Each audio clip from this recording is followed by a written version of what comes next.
I think it's safe to say that Thor Love and Thunder could end up being one of the best Marvel movies yet, but we're not going to find out until actually November 9th, 2021, but that does not mean that there aren't things that we can talk about, theory, speculation, and some news about Natalie Portman and her future in the MCU past Thor Love and Thunder. Welcome everybody to the Multiverse. My name is Jimmy and we are going to discuss all things Thor Love and Thunder. Drop a like if you got excited when they announced this at Comic-Con. So let's go through everything. Let's talk about what we know, and then let's talk about what we can kind of get from the news that just came out about Natalie Portman. So everybody knows, well, if you don't know, you're about to know, Thor Love and Thunder. Natalie Portman is going to take over the mantle of Thor. Now, we don't know how that transition is going to work. We don't know if original Thor is going to be deemed unworthy. He won't be able to wield Mjolnir. We don't know yet.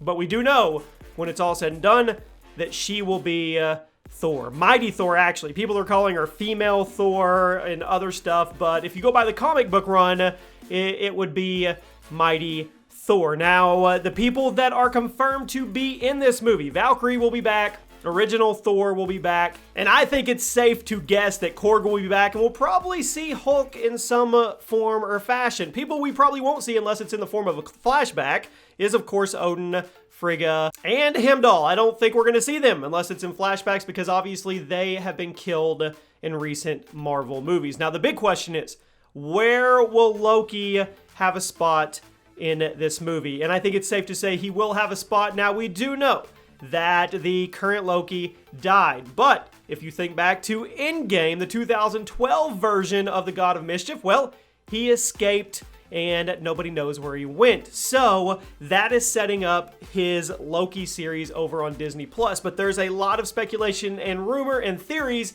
that he is going to kind of go on this path throughout that series of righteousness. And in the end of that, Loki will be deemed worthy to wield Mjolnir. And then he will somehow make an appearance in Thor Love and Thunder and be able to wield the hammer and give it to Natalie Portman, or maybe she'll find her powers somewhere else. We don't know yet, but those are some theories that are going on right now. Now, we do know that there is no current Mjolnir in the MCU. Now, remember, it was destroyed back in Thor Ragnarok, and then after Endgame, or at the end of Endgame, Captain America, he took it and he put it back in its rightful time and place. So right now, there's no hammer. So it has to get to her somehow if she's going to be Mighty Thor and she's going to be worthy to wield Mjolnir. And the best case scenario is Loki in his Disney Plus series. He goes throughout it. He has this, I guess, change of how he is. You know he's an anti-hero. He's always been on the fence.